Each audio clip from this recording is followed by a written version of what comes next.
All right, the Hokie Hoops pod is back together. Ed Williams here. I did the last one by myself right before the pick game, but Mike McDaniel hasn't been able to be on here in quite some time. So honestly, Mike, I'm just going to open this up and give you the floor, and you can go on whatever rant or rave you want to go on to talk about this team. I know we've talked offline in spurts after every game, but I would love for you to give the listeners your unfiltered opinions on what has taken place since the last time you recorded with me.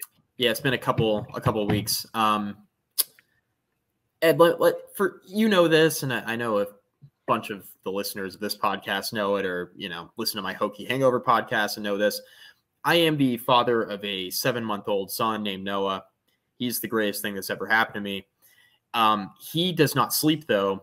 Last night I got 3 hours of sleep, and that was the second worst thing that happened to me last night. The first was watching Virginia Tech lose again to Miami, right? So last night was particularly frustrating, and I know we'll get into the game. Last night was particularly frustrating because for the second time when Virginia Tech played Miami, I thought the Tech had a chance to win, right?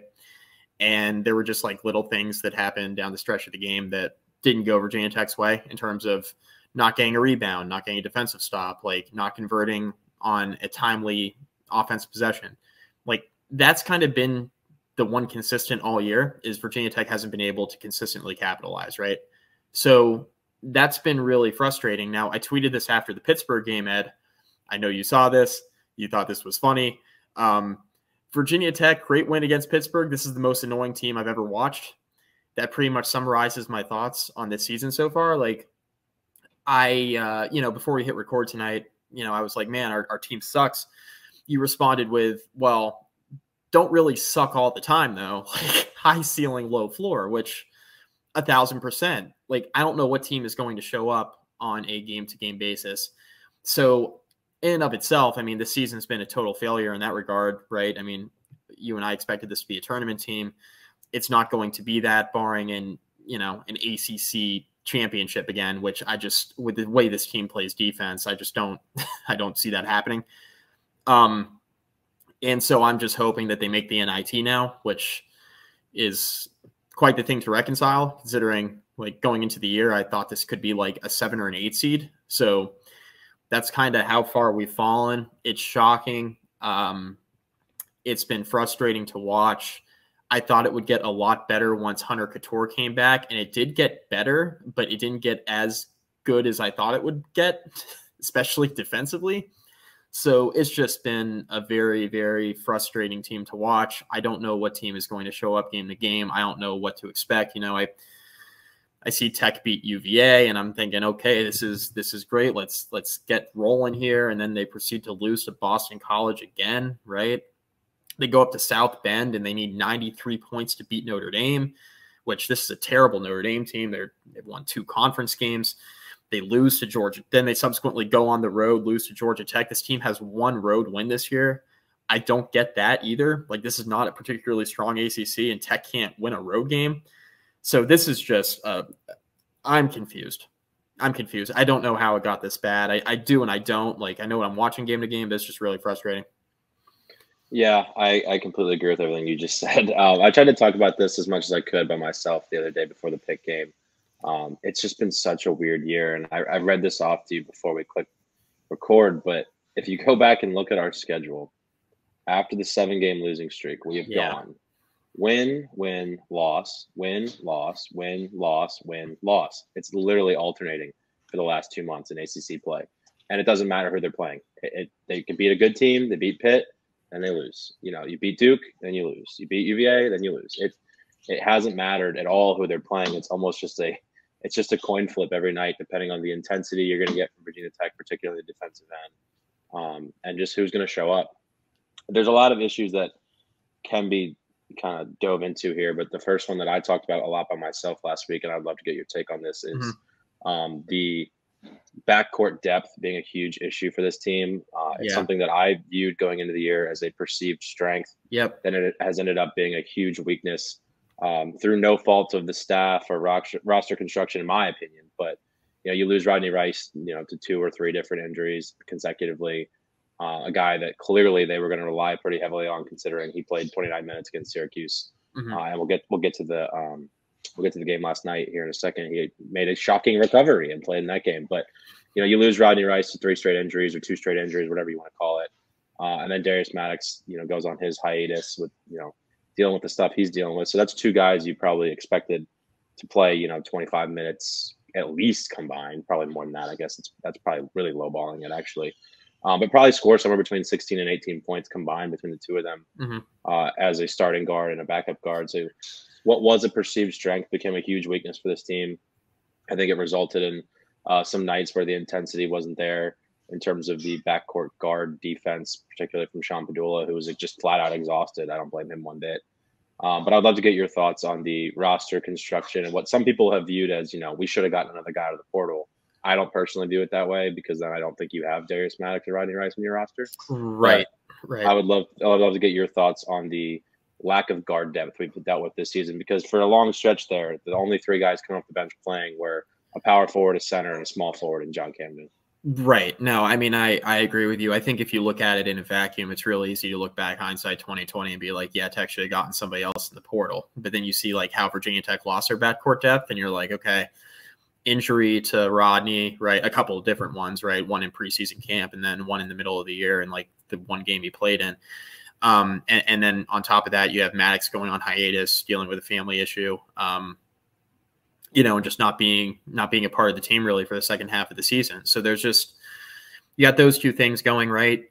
And then you could say, yeah, Tech should have gotten another body in the portal, but I agree. Like if that's the case, does Rodney Rice commit here, right? Depending on timing, after last season, does Rodney commit here? Does Maddox stick around after last year and kind of his breakout end of the year? Does he hit the portal like Naheem Aline? I mean, there's questions, right? I just don't think it's as easy as being like, yeah, go to the portal, get another guy. It's great to say that now. The bigger thing for me is this has kind of been a trend now for a couple seasons with Mike Young, right, and his staff in terms of like just flat out not having another guy right behind the starting point guard.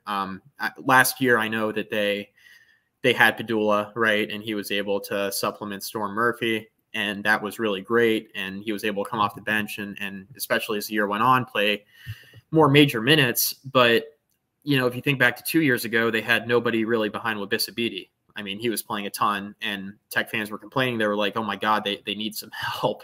Because Bede wasn't scoring. It was like playing with one hand tied behind your back on offense because he just wasn't a scorer, really good defender. So, I mean, this has kind of been a trend with Mike Young teams in terms of like just not having a second guy either developed or around. I pin less of it on him this year, but the one thing I will say is like, how much was Rodney going to play at the 1, right? And like Maddox is pretty much a 2. You have MJ Collins bring the ball up some. We've seen Mutz bring the ball up some. We've seen Couture bring the ball up some. So there just really hasn't been a second primary ball handler behind Padula. And even though Tech has lost Rodney Rice and Darius Maddox for a significant portion of the schedule, it hurts the depth and it hurts like the amount of bodies and giving Padula a break. But I'm not sure it really completely solves the second primary ball handler, the second point guard, right? When Padula's on the bench, you're really just going to take him out of the game and just kind of manage it, when he's out. And having Maddox and Rice out of the lineup makes it harder to do that. But like, you still don't necessarily have that second point guard. And I feel like that has been an issue with Mike Young teams. It's been a trend, maybe not last year, but yeah, 2 years ago. And then of course this year. So that's the bigger thing for me. It's not as much, okay, we got to go to the portal and get a guy. It's like, they're having trouble developing consistent backcourt presence, I guess, is the best way I can describe it, especially at the point guard position. Yeah, I think that's fair. And I will counter that with, I think Rodney was going to play a lot of 1 this year. I think we saw it last night, in particular against Miami. He played 11 minutes, and I think probably 7 of those minutes, maybe not quite 7, 5 or 6 of those minutes were with Sean Padula on the bench and Rodney playing point guard. I think the plan for what Rodney was supposed to be, and this is through no fault of his own as well, was a 15 to 20 minute a night guard off the bench that can shoot it and distribute. I think Mike Young talked about a lot in the preseason that Rodney came in and was a better playmaker than Mike Young even thought. And I would assume by that he means point guard type playmaker. There was one example last night. I should have pulled the clip and put it on the YouTube, but Rodney beat his guy at the dribble, had his guy on his back left hip, forced Mutts' guy to come forward to stop Rodney. He dumped it to Mutts. Mutts dumped it to Kid, and Kid got fouled going up to a dunk. So it was just an example of kind of what a player like Rodney Rice can provide. And I think in a lot of instances, if you look at these losses throughout the season, there aren't very many big losses. They're all close games. And I think having another guy like that, another very versatile, savvy scoring, passing, distributing guard would have been really helpful in a lot of those losses. But yeah, I have a hard time putting that too much on the staff. I think they thought they had a really, really good backcourt. You have Darius Maddox and Champadula coming back into starting roles after having really, really good years for that ACC championship team. You bring in a guy like Rodney Rice and you think, okay, this is a perceived strength. At least that's how I viewed it going into the year. And unfortunately, it just didn't play out that way. But yes, I think holistically, you're right. BD was interesting. Storm, was interesting. A backup point guard is something that this team has struggled to find. And yeah, you would think going into next year, assuming no attrition that we're not expecting, but Padula, Rice, and Brandon Reckstein are coming in. You have, multiple guys who can handle the ball from a primary ball handler perspective. So hopefully that issue next year is solved. But, who knows, man? Kids get hurt. Tech has 12 losses on the year. Only 2 of them are by double digits. So, I mean, all of these games have been close. And the 2 that came by double digits were actually 2 in a row at Syracuse and at UVA during that losing streak when Hunter Couture was out injured. So, I mean, I'll add UVA was a closer game than it seemed. They pulled away in the last 2 minutes. For sure. And then, I mean, the one other loss was the 9-point loss to Miami on the road. And we know how that game went for 38 minutes. It was back and forth. And then the last few minutes of the game was when Nigel Pocket 4 threes in a row. He had all his threes in the second half. He had 5 or 6 threes, all of them in the second half. But, Miami didn't really pull away until the final 2 or 3 minutes of that game. So, yeah, this has been a really frustrating year. And I think even if you look at the ACC standings, Virginia Tech is the only team that has a losing record in conference play, but has a winning record overall, which is a testament to how well this team performed in the non-conference schedule.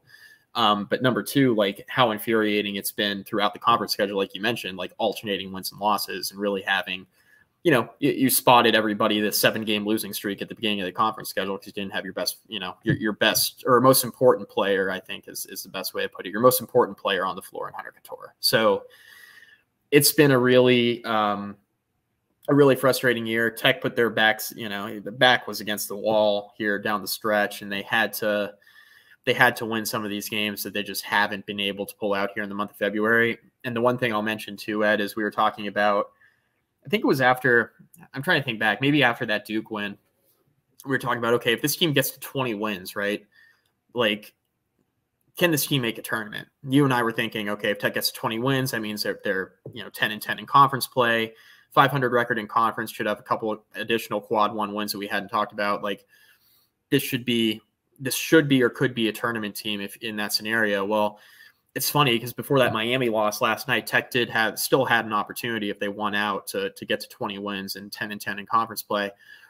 And I was kicking it around on social media, even if Tech got to 20 and got to 10-10, right, won the last 4 games, beat Miami, goes on the road, beats Duke, beats Louisville, beats Florida State, I still don't think this team makes the tournament because of the games they lost. And that was a conversation that you and I had, after Tech upset Duke. It was, okay, if this team gets to 20, show me what the losses are, right? And Tech losing to Boston College twice, Tech losing to Georgia Tech on the road, right? Tech losing to Clemson twice, right? At the time, especially when Tech lost that first game to Clemson, we were thinking, okay, it's a Clemson team that's probably going to make the tournament. Now it's a team that's, on the bubble, may make it, may not. They've had some pretty bad losses. And you kind of look at the schedule now and you kind of take a step back, and there are a lot of wins against tournament teams, but there's a lot of losses against bad teams that aren't going to make the tournament, right? And that's why I think even if Virginia Tech got to 20, it's just the way that things have gone. I really think they would have needed some help there, Ed. They would have had to win a couple games in the conference tournament, and then they would have had to have some teams not steal bids and that sort of thing to really have a chance to get in. But this was a team that just didn't play well enough this year to get into the NCAA tournament flat out. You can blame the 7-game losing streak.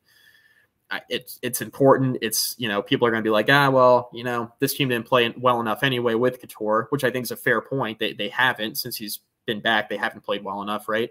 But losing 7 in a row to start conference play when you don't have your most important player on the floor is a really important part of the season, right? It's a big reason why Tech's in the position that they're in. Even if you win a couple of those games, you've got some more breathing room here down the stretch. You probably still have a chance to make the tournament, but it's tough. Now you're just hoping they make the NIT, which we'll see, right? We'll see. We'll see how they play down the stretch. I don't know. It's going to be dicey, I think, even make the NIT at this point. Yeah, you got to go at Cameron, at Louisville, and then home against Florida State. Louisville and Florida State are games that you should win, and if you win both of those, you're probably in the NIT, which is not where we want to be, but we'll take it, I guess, at this point due to all the things we just talked about. So one other thing I want to talk about with the guys real quick is even in wins, front court turnovers have been a huge issue all year, and I've highlighted it a couple times on the pod, but even in the Pittsburgh win where, you knock off, at the time was the first place team in the ACC. Yeah, the front court and Basile and Mutz combined for 8 of the team's 11 turnovers. Yeah. Then you go to Miami in that game, and it's more the same, where those two in particular, Basile and Mutz, are combining for 8 turnovers again. So, you can't have your 2 bigs combining for 8 out of 11 and then 8 out of 12 turnovers. Right. And if you look at the season as a whole, Mutz and Basile are at the top of the board in terms of Virginia Tech turnovers. Mutz is averaging 2.9 turnovers a game. Padula averaging 2 himself. And then Grant Basile almost averaging 2 at 1.8. So, Justin Mutz, while he's a great passer and has been a great passer and distributor in his career at Virginia Tech, his assist to turnover ratio this year is 4.9 assists to 2.9 turnovers. You can't have that. No. You can say all the things you want about his playmaking ability, but when you're turning it over at essentially the same clip that you're getting assists, it's kind of a wash. So front court turnovers have been a problem kind of all year long, which is a very odd thing to talk about, but I just wanted to highlight it really quick, and it's something to keep an eye on down the stretch as Virginia Tech tries to make that NIT push. So I talked about it a second ago, but at Cameron Indoor on Saturday against Duke, would love to knock them off in Cameron. That hasn't happened in a very long time for Virginia Tech. And then they go to Louisville. Yes. Yeah. 2 straight road games where we just talked about, Mike, you talked about how the road has not been kind.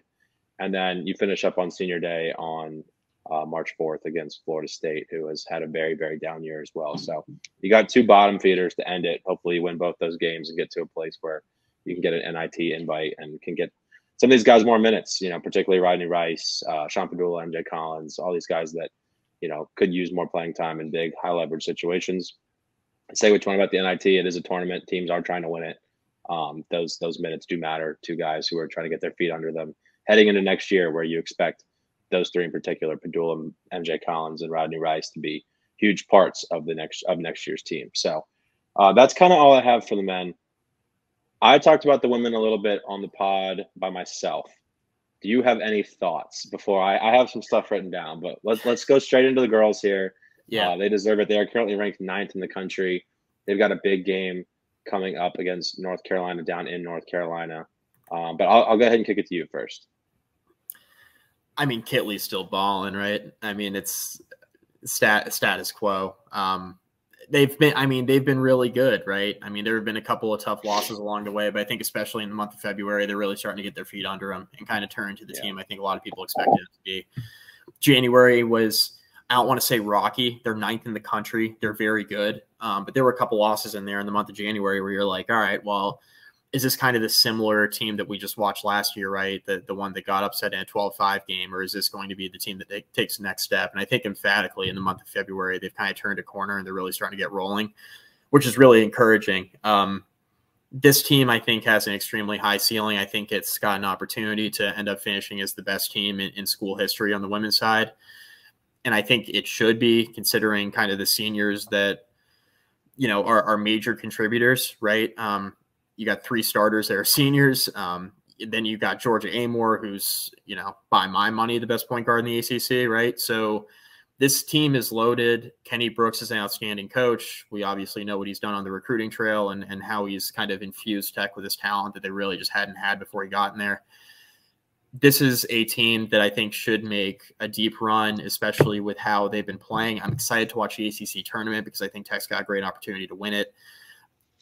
For all of the disappointment on the men's side and for kind of how the women's team looked in January, I was really, really hopeful that at least one of the teams would kind of turn the proverbial corner, because the women's team has never been in danger of like missing a tournament or anything like that. But I wanted to see them kind of take the next step and kind of emerge past the team they were last year. And I think we're really starting to see that now. Yeah, and I think it kind of, you talked about it a little bit there, but that starts and goes with Georgia Amore and how good she's been this year. Kind of as the heart and soul of this team. That's usually how the point guard thing goes. We saw it with Justin Robinson a few years ago on the men's side. We're seeing it this year with Georgia. She's been phenomenal. But yeah, Liz is a player of the year type candidate. You've got some really, really good pieces around those two in particular. Kiana Traylor's had a really good year. Taylor Soule is so much fun to watch play. And Kayla King as a kind of a 3-and-D type specialist. It's a really fun team to watch. I've gone to 2 home games. Thoroughly enjoyed it. It's a fun brand of basketball to watch being played, and Castle's done a really good job of filling up for the girls team this year, and I would expect more of the same as they, at this point in time are slated to host a weekend of NCAA tournament basketball in Blacksburg, which would be really, really cool. But a few things that I wanted to touch on really quick. The graphics person for the girls team has been working really, really hard, because every single time it seems like, and particularly Liz and Georgia, step on the floor, one of them is breaking some sort of record, setting some sort of career milestone that requires an Instagram graphic and a ball to be presented before the next game. So I went to the Syracuse game with Billy Ray. I think Georgia got 1 ball. I forget what it was for. And Liz got 3 that night. That was hysterical. The rest of the girls were on the sideline doing a juggling motion for Liz. She should start juggling all the game balls that she gets. And at the last game, there was another ball presentation, and there'll be a few more. So I went really quickly through the Instagram and just scrolled. In the last couple weeks alone, Georgia hit 1,000 career points. She hit her 200th career three-pointer and her 400th career assist, and was a co-national player of the week 2 weeks ago. Liz had just most recently, I didn't go back far enough to get those 3 game balls that I saw in person, but just recently in the last week, Liz recorded her 50th double-double and was the national player of the week in the entire country. And that's all in all, obviously it's a team game, and the two of them would hate hearing all this about themselves. But in terms of the team game perspective, they beat Duke, who at the time was ranked number 9, 61-45, which is the largest win over a top 10 team in program history. So I sent the link to the Virginia Tech women's record books in a group chat the other day, and just because it's hysterical, and I'll tag it on our tweet when I tweet out this podcast. But the era of which these players are all playing in right now, in terms of Kenny Brooks and what he's got, the trajectory he has this program on. If you scroll through the Virginia Tech women's basketball record books, it's Liz Kitley, it's Georgia Amore, it's Kiana Traylor, it's Kayla King. It's hysterical. It's literally hysterical how awesome this era of basketball has been for the women's team at Virginia Tech. And complete credit to the players and Kenny Brooks for building what right now is currently the number 9 ranked program in the country, and poised for a lot of success in March. So currently on ESPN's bracketology on the women's side, Virginia Tech would be a 3 seed, hosting the first 2 rounds of the tournament in Blacksburg. And in the Blacksburg region would be Ohio State as the 6, Florida Gulf Coast again, who we ran into last year in the College Park region, as the 11 seed, and Iona as the 14.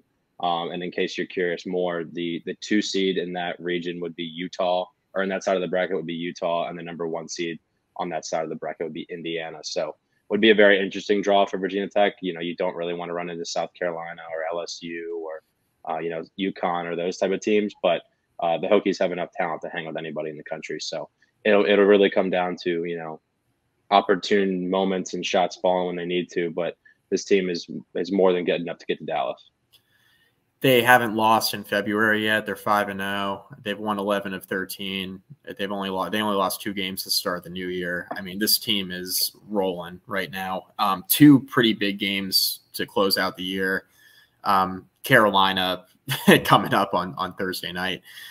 A really important game in terms of the ACC and kind of trying to keep pace and trying to, stay in contention for the regular season crown. It might be, with only a couple of games left, you might be on the outside looking in there. But Tech is the highest ranked team in the ACC right now.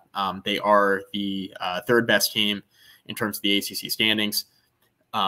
You got to beat North Carolina and Georgia Tech to give yourself a chance, right? An outside chance at the regular season crown. But this is a team that has been outstanding, right, over the last, 3 or 4 weeks. And you just kind of hope it continues into the ACC tournament. Don't have any slip-ups. If you lose in the conference championship game, that's not really that big of a deal, but at least make a deep run, right? Get to a semifinal, get to a conference championship, do what a lot of people are expecting you to do, and then, see what your draw is. Because like you mentioned, I think – especially with Utah and Indiana in your bracket, if you're avoiding a South Carolina or UConn, if you avoid even Notre Dame in your own bracket, considering how Notre Dame has looked this year, like, yes, you've seen Notre Dame this year. They're good. That was one of the games you lost, right? They're tough. They are very tough. They're well coached. If you can avoid those teams in your bracket, like, you can make a deep run. Like you mentioned, it's not like this team is short on talent. They weren't even short on talent last year. They were a very good team last year. They just weren't quite all the way to kind of reaching their peak, and kind of reaching their ceiling. And I think they're really starting to get to that point now. And I think just considering, the seniority of, the difference makers on this team, you just really hope that they're able to capitalize and make a deep run. And kind of just see what they're able to do here down the stretch. So it'll be really interesting to see how they play in the conference tournament, see what their draw is for the NCAAs. And, just you're not going to get in a 5-12 game this year, right? But try to avoid a first-round upset, try to make a little bit of a run in the NCAA tournament, because this is a team that could absolutely make a Final Four. I do believe that. Yeah, hang an ACC championship banner and Elite Eight banner while you're at it. Do what you got to do. Hang some stuff on the other side of Castle across from all the cool accolades the men's team was able to put up last year and a few years prior. I will absolutely, if they make it to the ACC championship game, jump in the car and make that 6-hour drive down to Greensboro and watch them there. And then I intend to be in Blacksburg if they're able to, wrap things up and secure that top 4 seed to host as well. So I've really enjoyed watching the girls team. I hope they can close out 2-0 and, they got an outside shot at the regular season title. I know it's somewhat of a long shot, but yeah, it'd be pretty cool. A quick around the ACC update, and then we'll wrap things up. But UVA is down 11 to Boston College right now with 10 minutes to go. It just goes to show, Hokie fans, for everyone who got upset about losing to Boston College, they've got Division I players too, in particular Quentin Post. So they can jump up and bite people. They're actually creeping up on a better record than we have. But Boston College is currently beating UVA by double digits. We'll see how the rest of that game goes. And real quick, I saw a tweet about this earlier, and it was like, some highly ranked seed is just sitting out there waiting to beat UVA in the second round of the NCAA tournament, because in their last 3 games, they're currently down double digits to Boston College. They only beat Notre Dame by 2, and they only beat Louisville by 3. And both those other 2 games, they were losing for a significant chunk. So what are they currently? The number 6 ranked Cavaliers are more than vulnerable. So we'll see how things go for them. As they go into March, which is this point is an annual routine for Tony Bennett. So something to keep an eye on with that team. But yeah, a loss to Boston College would be kind of funny. They're a 3 seed, like in Lenardi. I mean, I look at Lenardi's bracket, they're a 3 seed. I think when they're at their best, they're a team that can make a pretty deep run. But they're playing this brand of basketball in the month of February where they are literally falling behind every team they play, and then like trying to do this thing where they make up a lot of ground in the second half and ultimately win the game. Can't do that in March against good competition with like interesting players who hit a bunch of threes and like weird matchups. You can't do that in March, right? So this is a good offensive team that Tony Bennett has. That's I mean this with all due respect to Tony Bennett. That's rare that he has that, right? He's got another one of those like years where he's got a good offensive team. The best offensive team, in my opinion, they've had since their championship year. But they are kind of playing with their food a little bit here in the latter half of conference play. If they don't get that together, it could be an early exit. Yeah, we'll end the podcast with this hysterical and depressing joke, but UVA has 4 losses on the year. Yeah, 21-4. Their losses are to number 5 ranked Houston, Number 22 at the time. These are at the time they lost the Right. game. Number 5 ranked Houston.